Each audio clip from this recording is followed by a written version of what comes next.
오색 케이블카 설치 사업의 재추진 여부를 결정할 행정심판 심리가 오늘 열렸습니다. 양양군과 환경부는 환경영향평가 부동의 결정에 대해 팽팽하게 맞섰습니다. 코로나19 재확산이 멈추지 않음에 따라 도내 학교들이 2020학년도 졸업식과 종업식까지 전면 원격 수업을 이어가기로 했습니다. 묵호항 재개발 계획이 해양수산부의 제3차 항만 재개발 기본계획에 포함돼 묵호항의 변신이 기대됩니다. 그린도시 강릉 사업이 2020년도 환경부 스마트 그린도시 사업에 최종 선정됐습니다. 안녕하십니까. 뉴스데스크 강원입니다. 설악산 오색 케이블카 사업에 대한 환경영향평가 부동의 결정의 적정성을 따지는 행정심판 심리가 오늘 열렸습니다. 양측의 주장이 워낙 팽팽히 맞서다 보니 구술 심리에만 상당한 시간이 걸리는 등 아직 결론이 나오지 않고 있는데요. 박은지 기자, 아직도 심리가 진행 중인가요? 네, 국민권익위원회 중앙행정심판위원회는 오늘 오전 10시부터 세종시 정부청사 심판정에서 양양군이 청구한 오색 케이블카 사업 관련 행정심판 심리를 진행하고 있습니다. 오늘 심리는 최소한의 인원이 참석한 가운데 비공개로 진행되고 있는데요. 양측에서 전문가, 학자, 공무원 등 6명씩 참가해 절차적 하자 여부와 환경 훼손 가능성 등에 대해 마지막 주장을 펼친 구술 심리가 저녁 7시 30분쯤 끝났습니다. 현재는 행정심판위원들만 남아 집중 심리를 벌이고 있는데 다수결로 인용 재결 또는 기각 결정을 내리게 됩니다. 쟁점 사항이 많고 찬반 입장차가 커 심리가 오랜 시간 이어지고 있습니다.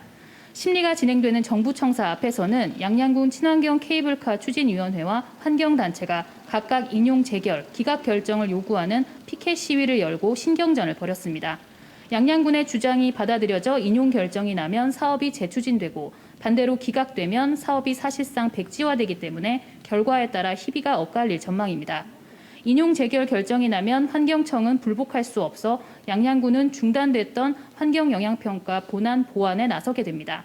반면 기각 결정이 나면 양양군은 이에 불복해 행정소송을 진행할 계획입니다. 어떤 결론이 나더라도 적지 않은 후유증이 예상되는 가운데 오랜 갈등의 마침표를 찍겠다고 밝힌 중앙행정심판위원회가 어느 쪽의 손을 들어줄지 결과가 주목됩니다. 지금까지 세종시 정부청사에서 MBC 뉴스 박은지입니다. 동해시에서 2주일째 코로나19 확진자가 매일 발생하고 있습니다. 동해시에 따르면 오늘 코로나19 신규 확진자가 2명 발생해 누적 확진자는 126명이 됐습니다. 동해시에서는 지난 17일 방과후 교사와 학생이 확진 판정을 받아 8번과 9번 환자로 분류된 뒤 2주일째 매일 확진자가 발생하고 있습니다. 한편 강릉에서도 오늘 동해시 확진자와 접촉한 111번 확진자 등 2명이 추가 발생했습니다. 강원도 내 전체 유치원과 학교에 대해 2020학년도 학사 종료까지 전면 원격 수업이 실시됩니다. 강원도 교육청은 도내 코로나19 감염병 상황이 지속되고 연말연시 관광객 유입에 따른 확산 우려가 있어 전체 유치원과 초중고, 특수학교에 대해 2020학년도 졸업식과 종업식까지 전면 원격 수업을 이어가기로 했습니다. 그러나 학사 마무리 등 대면 활동이 꼭 필요할 경우 밀집도 3분의 1 이내로 최소화해 방역 지침을 지키며 학교장 자율로 실시할 수 있도록 했습니다. 코로나19 3차 대유행이 이어지면서 강원도가 11개 시군 고위험 시설에 신속 항원 진단 키트를 시범 도입했습니다. 이름 그대로 20분 안에 감염 여부를 알 수 있는 검사인데요. 의료계에서는 정확도가 떨어져 보조 수단으로만 사용해야 한다고 권고하고 있습니다. 허주희 기자가 취재했습니다. 코로나19 확산세가 이어지자 자진해서 검사를 받으려는 시민들이 줄을 잇습니다. 지금 하는 검사는 유전자 증폭 방식인 PCR 검사. 검사자가 폭증할 경우 결과를 통보받기까지 하루 이상 걸립니다. 이런 문제점이 불거지자 강원도가 신속항원 진단키트 10,000개를 기증받아 시범 도입하기로 했습니다. 일단 강원도에 신청한 철원군과 화천군, 동해시와 영월군 등 11개 시군 고위험 시설에 보급할 계획입니다. 이게 시범 사업을 해보고 효과가 있을 걸로 보고 있습니다. 그러면 이제 대량으로 구입해서 도민들이 쉽게 진단을 받으실 수 있도록 하겠습니다. 임신 진단키트와 비슷한 방식으로 면봉으로 코에서 검체를 채취해서 진단키트에 떨어뜨리면 20분 안에 감염 여부를 알 수 있습니다. 이제 환자 증상 발현일 이후에 5일 이내에서 7일 이내 환자한테는 민감도 90% 이상, 특이도 96% 이상 좋은 성능 자료를 가지고 있다는 게 장점이시고요. 문제는 증상이 없거나 미미한 확진자들에겐 정확도가 떨어진다는 겁니다. 이 경우 오히려 더 큰 위험을 초래할 수 있다고 의료계는 우려하고 있습니다. 양성을 양성으로 진단하는 비율을 나타내는 민감도가 40% 정도에 불과하기 때문입니다. 60%의 확률로 음성이 나오잖아요. 그런데 나는 실제로 난 이 병에 안 걸렸구나 이렇게 생각하게 되잖아요. 그러면 왔다 갔다 하면서 전파를 시킬 가능성이 많잖아요. 그런 위험성이 있는 검사예요. 신속항원 진단키트 검사를 받아도 PCR 검사를 다시 받아야 한다는 말입니다. 의료계는 PCR 검사를 할 수 없거나 확진자가 폭증해 PCR 검사가 오래 걸리는 경우 진단키트는 보조수단으로만 제한적으로 사용해야 한다고 권고합니다. 그래서 진단키트를 신청한 시군에서도 위급한 상황에서만 사용하는 쪽으로 방침을 세웠습니다. 대학병원이라 어떤 큰 병원이 없기 때문에 급한 응급 환자가 들어왔을 때 신속항원 검사를 일단 해서 응급 조치를 하고 큰 병원으로 이제 후송하는 식으로. 15만 원 안팎의 PCR 검사에 비해 신속항원 진단키트는 10,000원 정도로 저렴하지만 정확도가 낮고 어차피 검체 채취도 우려진이 해야 해 진단키트를 통한 전수검사는 쉽지 않아 보입니다. MBC 뉴스 허주입니다. 동해 묵호항 재개발 계획이 해양수산부의 제3차 항만 재개발 기본계획에 포함됐습니다. 동해 지역 무역항의 기능이 재조정되면서 동해신항은 물류 중심으로, 묵호항은 해양 관광 거점으로 변모할 전망입니다. 김영호 기자가 보도합니다. 묵호항 1단계 재개발 사업으로 지난 2017년 조성된 여객선 터미널과 주차장, 항만 보안구역이 해제되면서 묵호항을 찾는 관광객의 휴식, 주차 공간이 늘었습니다. 최근 제3차 항만 재개발 기본계획에 묵호항 2단계 사업이 포함되면서 나머지 항만구역 재개발도 속도를 낼 전망입니다. 2단계 사업은 100만여 제곱미터를 10년 동안 해양문화관광지구와 공공시설지구로 조성하는 계획입니다.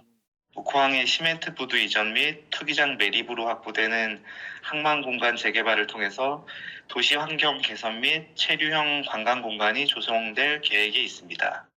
동해시가 직접 사업 시행자로 참여한 1단계 사업과 달리 2단계는 면적도 넓고 사업비도 1조 원이 넘을 것으로 예상됩니다. 해수부는 묵호항 재개발이 완료되면 직간접 경제 효과는 2조 원 이상, 취업 유발 효과는 10,000명이 넘을 것으로 전망했습니다. 관건은 얼마나 튼실한 민간 사업자가 사업 시행자로 참여하느냐입니다. 동해시는 준솔토 투기장에 해양 레포츠 시설을 먼저 조성해 개발 동력을 만든다는 구상입니다. 기업 초청 설명회라든가 이 묵호항 재개발에 대해서 관심을 표명한 회사도 좀 있습니다. 우리 시가 지원할 수 있는 방안을 좀 제시를 해가지고 건실한 민간 사업자가 확정될 수 있도록. 묵호항 재개발 2단계 사업은 10년 동안 계획돼 있는데 기존 항만 물류 기능이 동해항으로 얼마나 빨리 이전하느냐도 사업 진척의 변수가 될 전망입니다. MBC 뉴스 김용호입니다. 평창 동계올림픽 기념관이 임시개관해 일반에 공개됐습니다. 올림픽 유치부터 성공 개최까지의 과정을 담았는데요. 하지만 코로나19가 장기화되면서 여러 올림픽 유산 사업들이 차질을 빚고 있습니다. 권기만 기자의 보도입니다. 평창 동계올림픽 개폐회식장 현장에 올림픽 기념관이 문을 열었습니다. 자크로게 전 IOC 위원장이 평창 개최를 발표한 순간 손에 들었던 카드와 남북 아이스하키 단일팀이 입었던 유니폼, 스켈레톤 윤성빈과 스노보드 이상호 선수가 경기 당시 착용한 경기복과 장비까지 평창올림픽의 유치부터 성공 개최까지의 과정을 고스란히 담았습니다. 감격적이었던 개회식 현장을 다시 경험할 수 있는 공간과 봅슬레이, 스키점프, 알파인 스키를 VR로 체험할 수 있는 시설도 마련됐습니다. 단순히 눈으로 보는 기념관이 아닌 손으로 만지고 즐길 수 있는 공간으로 구성되었습니다. 올림픽의 감동의 순간을 다시 한번 느낄 수 있도록 기념관 건립을 계기로 올림픽 유산 사업이 본격적으로 추진될 것으로 기대를 모았지만 코로나 탓에 기대와는 다른 모습입니다. 평창 동계올림픽이 열린 지 3년째. 한창 탄력을 받아야 할 올림픽 유산 사업들이 코로나19 확산에 차질을 빚고 있습니다. 지난 2월 열렸던 평창 평화포럼을 시작으로 주요 유산 사업들이 취소되거나 축소됐고 올 겨울 계획된 동계 스포츠 대회와 행사들도 대부분 취소된 상황. 그동안 수아랑 반다비 캠프라든가 올림픽 유스 캠프 등 주요 사업을 많이 여러 가지 추진하고 있었습니다만 코로나19로 인하여 어려움이 있어가지고 앞으로는 온라인을 올림픽 테마파크 등 평창군이 추진하는 유산 사업에도 변화가 불가피해졌습니다. 비대면이라든지 또 온라인을 통해서 어떤 진행하는 부분, 어떤 체험을 할 수 있는 부분이라든지 또 교육이라든지 공연이라든지 이런 부분들도 같이 좀 중점을 두고 저희가 좀 준비를 해 나갈 계획입니다. 예. 코로나라는 갑작스러운 변수에도 평창 동계올림픽 유산을 계승하기 위한 새로운 방법을 고민해야 할 때입니다. MBC 뉴스 권기반입니다.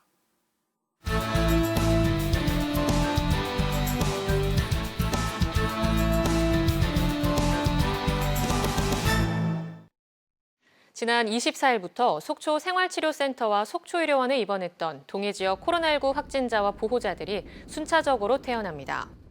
동해시는 속초시 생활치료센터에 이송된 61명 가운데 증세가 호전된 환자와 보호자 32명이 오늘 오후부터 순차적으로 퇴원하고 있다고 밝혔습니다. 의료진 검사 결과와 판단에 따라 초등학생 위주로 조기 퇴원이 이뤄졌으며 퇴원 후 일주일 동안 자가격리가 이뤄집니다. 도내 스키장 인근 소상공인들이 오늘 강원도청 앞에서 집회를 갖고 정부의 스키장 폐쇄 조치를 비판했습니다. 스키 렌탈샵 협회원 20여 명은 골프장이나 백화점 등의 영업은 허용되고 스키장만 집합이 금지됐다며 정부가 방역 실패 비난을 스키장 폐쇄로 돌리고 있다고 성토했습니다. 또 스키 렌탈샵은 스키장 폐쇄로 인한 영업 손실이 심각한 데다 집합 금지가 스키장에만 적용돼 정부 지원금 대상에서도 제외될 가능성이 크다고 말했습니다. 환경부의 2020년도 스마트 그린 도시 사업에 도내 2개의 사업이 최종 선정돼 국비 120억 원을 확보했습니다. 전국 지자체 100개 도시가 공모한 가운데 최종적으로 25곳이 선정됐는데 도내에서는 그린 도시 강릉과 평화지역 5개 군 강원 생태평화 기후탄력벨트 조성 사업이 포함됐습니다. 그린도시 강릉은 도심지 미세먼지 차단 시설, 생물 서식지 복원, 수질 정화 습지 조성 등이 추진됩니다. 또 철원, 하천, 양구, 인제, 고성 등 평화지역 5개 군 사업은 수자원 통합관리 구축, 기후변화 완충지대 조성, 지역 맞춤형 환경교육 등입니다. 강릉 향교 명륜당과 동무, 서무, 전랑이 보물로 지정됐습니다. 문화재청은 강릉 향교 명륜당을 보물 제2088호로 동무, 서무, 전랑은 보물 제2089호로 지정했다고 밝혔습니다. 강릉 향교 명륜당은 유교 교육 건물로 전국 향교 명륜당 가운데 가장 큰 규모의 누각형 건물입니다. 또 강릉 향교 동무, 서무, 전랑은 1963년 보물로 지정된 대성전과 한 담장에 있는 건물들로 향교 건축의 전형을 담고 있습니다. 2021년 관광 두레 지역 22곳에 강릉시와 고성군이 포함됐습니다. 문화체육관광부와 한국관광공사가 2021년 관광 두레 신규 지역 22곳과 관광 두레 PD 22명을 선정한 가운데 도내에선 강릉과 고성 2곳이 포함됐습니다. 강원 뉴스 마칩니다. 고맙습니다.